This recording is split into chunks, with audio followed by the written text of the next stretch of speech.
E a gente tem o caso Eloá, que foi trazido de volta à tona agora com a série da Netflix.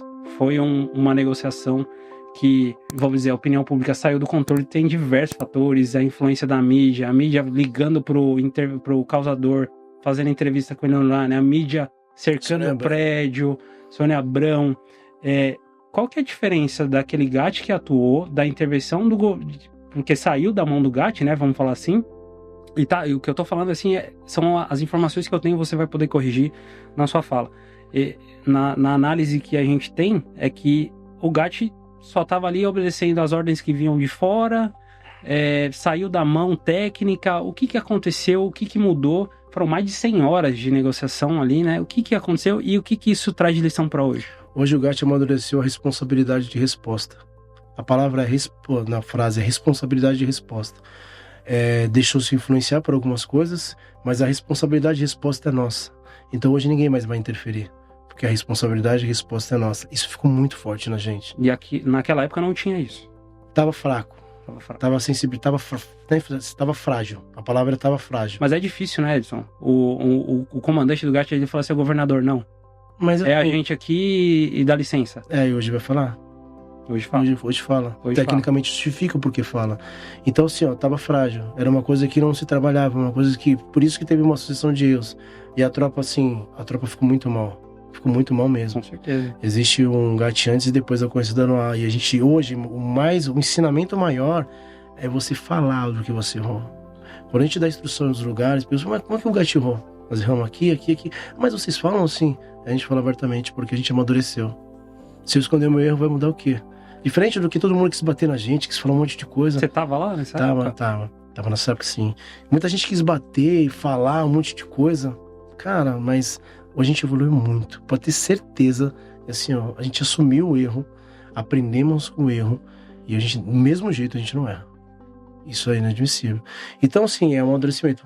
É responsabilidade de resposta. Esse foi o caso maior do GAT, assim, que teve uma repercussão maior? Foi sim, isso foi o maior do GAT, sim. Mas hoje o GAT tá... Não, é outro GAT. A gente tá trazendo exatamente pra falar do caso, né? Sim. Mas o GAT daquela época e o GAT de hoje na minha ver, totalmente diferente. E eu tenho que enaltecer uma coisa que, assim, a gente esquece. Tinha pouco recurso, não é pouco estudo a palavra assim, tinha o que tinha lá, os materiais daquela hora. E os caras eram muito bons, cara. Os meus, né, sei lá, os professores, cara, eles tinham o que eles tinham naquele momento e faziam uma diferença. Então, assim, pegaram uma coisa com pouco recurso e já fazia uma diferença naquela época. Então a gente tem que enaltecer isso também, né, porque é uma construção. Hoje tá bem melhor, é uma evolução que acaba melhorando. Sim. Mas tem que deixar aqui bem claro que o pessoal que construiu lá atrás, que vivenciou, que errou, foi fundamental para a evolução de hoje. Mas, Edson, acho que é o retrato de tudo. Se você pegar, a gente aqui tá na vitrine o GAT. Mas se você colocar a polícia como um todo daquela época, é o retrato daquela época. Se você pegar o policial da rota dos anos 70, era 38, fazendo a entrada tática com o revólver aqui. Sim, era aquela época. Então, é evolução. Se você pegar o COI, do COI que é hoje, é totalmente diferente. Então, acho que faz parte da evolução. E realmente é o que você está falando, é aprender com o erro, né? E aí, na sua análise, tentando falar um pouco mais técnico do que você puder falar, o que você acha que foi o fato ou os fatos que começaram a trazer para o erro aquele caso? Interferência externa. E da mídia, como é que foi? Também. Interferência externa, interferência política externa. Tem o primeiro, com certeza. Depois teve um repórter que entrou em contato com ele lá dentro, né? A mídia, ela faz o quê? Ela perdeu hoje, né? Naquela época, ela perdeu, né, a noção do que poderia causar tudo aquilo. Tanto que hoje a gente tem uma resolução que fala sobre, tem lá um parágrafo, né, que fala sobre a questão da atuação da mídia. A mídia não pode mais hoje interferir no atendimento da ocorrência, colocar em risco. Então, assim, depois de 2000, teve a ocorrência, se lançou essa resolução e ela ali fala sobre o papel da mídia para nós, entendeu? Então, assim, tem toda uma preocupação, colocou no papel. E o pessoal da imprensa, eles têm essa informação. Então, não é inimigo. Não tem como tratar com o inimigo, mas assim é técnico. Você pode até filmar, mostrar as imagens, mas se aquela imagem, se aquela gravação for colocar em risco, aí a gente vai interceder. Então, você viu como ficou muito... Você tem hoje um amparo. Então, essa é a evolução que a gente traz. E, Agora vai falar do seriado, tem muita coisa ali que consta aí da época, né? Sim, é da Pensa época, assim, é ó, da época. tudo que hoje é resgatado tem um viés do interesse. Como que eu quero passar essa informação hoje? Então, se hoje, como eu vi lá um pouquinho da questão do seriado da Enoá, tá retratando algumas coisas que quer impactar algumas coisas de hoje. Da sensibilidade do gênero, da questão da idade, da questão do preparo, não preparo, a polícia tá preparada, não tá preparada. Então, assim, tem muitas questões políticas que você traz por detrás do que está sendo mostrado. Mas é natural. Isso não vai impactar nada na gente. Entendeu? e naquela época foi a primeira vez que a mídia entrou em contato assim com o causador ou já teve Não, outras já teve vezes? várias. Teve várias. Já Já. teve Ah, então outras. era normal Em tese, na época. não era normal, mas assim, já aconteciam outras Não, situações. sim. Uhum. Entendeu? Então, assim, é que ali que teve um grande impacto, mas não era a primeira. É que ali Entendi. ganhou uma grande Uhum. proporção. Sim. Entendeu? Mas teve outra, sim, com certeza. No próprio documentário tem alguns outros jornalistas que falam que aquele. Porque ligou primeiro um jornalista, eu não lembro qual foi, e depois começou a ligar vários programas. E ele atendeu e parou de falar com o negociador, né? Você acha que esse primeiro que abriu a porta para fazer. Ele, ali foi o divisor de águas, que ele percebeu que ele estava sendo ovacionado pela, pela população? Até mesmo a população fala assim: nossa, é um caso de amor. Tava tendo uma visão de como se ele fosse bonzinho, tava só apaixonado. A mídia tratou isso, né, como um adolescente. A mídia tratou como adolescente. Então, se da época foi isso. E se vocês recordam, na época tinha Orkut. Vocês Sim, lembram do Orkut? sim. Sim. As meninas entraram no Orkut de coisa de horas, elas estavam explodindo no Orkut. Era com um monte de gente querendo acessar a conta dela. Então, assim, para duas adolescentes, o que é isso? É mesmo, seria hoje você ter ali não sei quantos mil seguidores, não vou nem falar desses, quem tem mais aí, mas 10 mil seguidores, 20 mil seguidores Uhum. numa situação. Vai mudar para um adolescente isso? 20 mil seguidores acessando a página dele? Pra ele é como se ele tivesse num palco, né? Foi o que aconteceu ali. Hoje seria milhões, né? Hoje seria milhões. Então e aí, é isso. As meninas se perderam nisso, depois voltaram, depois que ela percebeu que era a situação mais grave, quis voltar. Mas aí foi um desdobramento total. A gente teve o caso da amiga dela que saiu e voltou, né? Sim. Acho que foi considerado a única vez em que uma situação de crise saiu um refém e voltou. Como que é isso aí? Nós erramos, não se pode fazer isso. É uma quebra de protocolo. Tudo bem que teve um excesso de confiança por parte da gente que estava ali no local, mas foi um erro. Assim não tem, foi um erro. Não vai acontecer mais isso hoje, Sim. pode ter certeza. Mas foi um erro nosso. Entendeu? A gente, ouvindo, né, você falar toda essa história, a gente vê como se fosse aviação, né? Aviação, eles aprendem muito com os erros, né? Tanto que a gente vê, às vezes, cai um avião, por que caiu? Caiu por esse, igual você falou. Existem os erros. Vê onde errou, daqui consertar para que não aconteça mais. Vamos abrir o erro, fragmentar ele e pontuar ele de forma técnica. Se eu mergulhar nesse erro, a gente melhora. Dessa forma que a gente vai melhorar. Das situações que você acompanhou e instruiu, o que você acha que foi o mais desafiador na sua carreira até hoje? Uma situação, um case aí que você acha, falando, nossa, esse aí eu tive que suar a camisa, todas as habilidades, todo o conteúdo teórico, todo o repertório que eu tenho. Assim, recentemente, a gente teve recentemente, como se fosse ontem, né? Mas teve uma ocorrência no interior que o cara, ele tirou a vida das duas filhas. E ele tava em surto, ele tirou a vida das duas filhas. Então, assim, para nós foi pesado. Pesado porque tava os negociadores mais experientes, tava eu e outro meu amigo, e realmente a gente usou de tudo. A gente fez de tudo. E de alguma forma a gente não Cara, e conseguiu como que é voltar pra casa depois disso? Mas assim, só pra contextualizar, nós chegamos lá, as meninas já estavam mortas, né? Ah, tá. Fizeram o laudo lá, o gato chegou, o tempo que a gente ficou lá, as meninas já estavam mortas.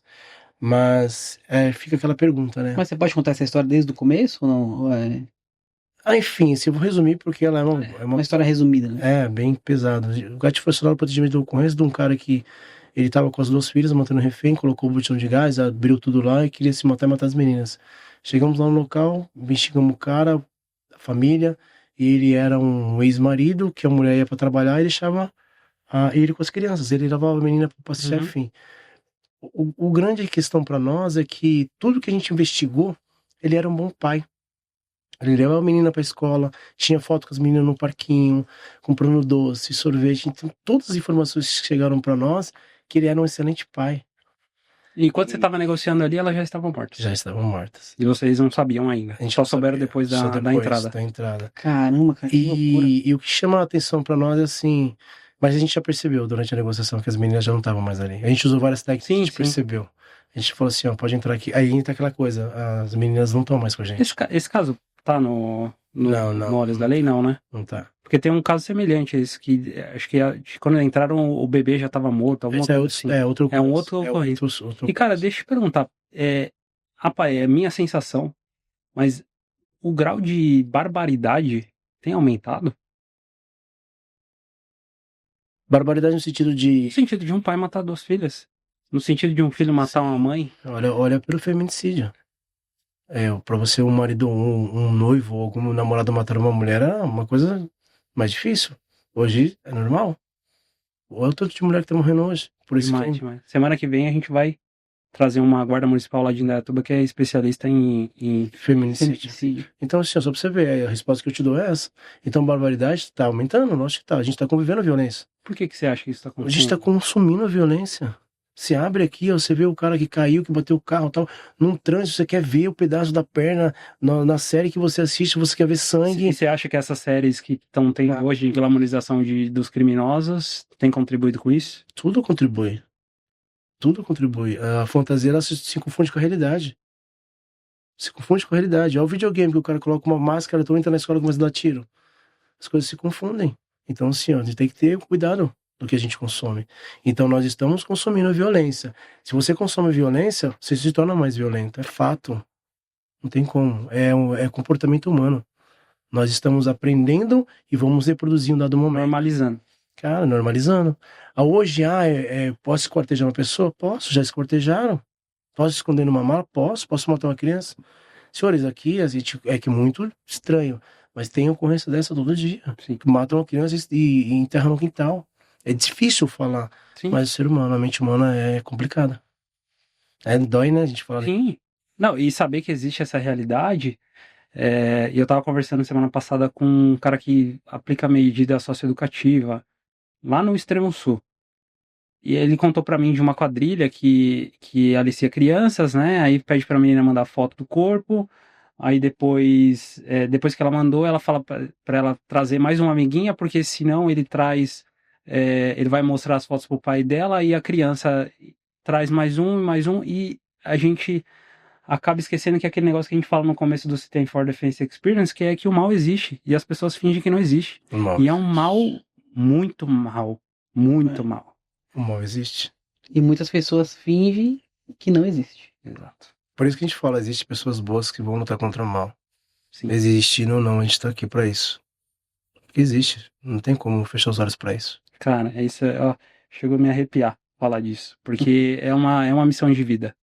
Pra quem trabalha com isso, vocês, né, quem tá assistindo não tem noção da luta que esses caras travam todos os dias, na rua, em todos os lugares. E essa ocorrência foi 300 quilômetros. Foi o 300 quilômetros de volta mais fúnebre da nossa vida. A tropa nos falava no rádio. A gente não se comunicava, a gente parou pra comer alguma coisa assim, ó, parecia que tava num velório. Então, se a gente leva pra vida, a gente tem que descontaminar, porque a gente tem que continuar. Né? E não tem jeito. Imagine o médico, ele perdendo uma vida e na outra semana não consegue trabalhar. Não. E assim, não é só policial, não. Tem muita profissão aí que Muita profissão. rebenta. E assim, não posso perder. Todo dia eu tô ali. A veterinária também é uma das profissões que tem um grande índice de suicídio, né? Muito. Não posso perder, tá perdendo direto, é complicado, né? Principalmente quando tá ali. Eu faço, eu acredito, é pesado. E mas a gente continua. Essa crescente, você acha que se dá pela falta de punição? Não entendi. No sentido de a gente tá falando de punibilidade de penal mesmo. A pessoa vê... A gente fala isso no crime comum, né? Roubo e furto.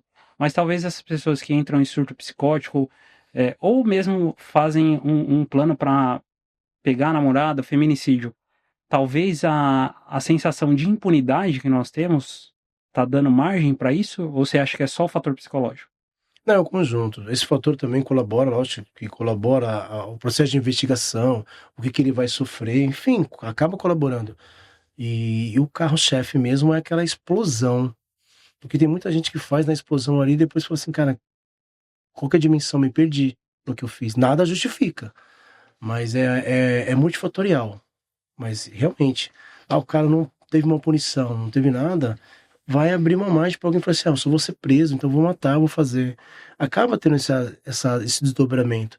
Mas a questão emocional, psicológica é muito forte. Porque ao ponto de você matar o outro, tirar a vida daquela pessoa, você não, acabou aqui. É uma crueldade. É assim, lembra? Existem pessoas más.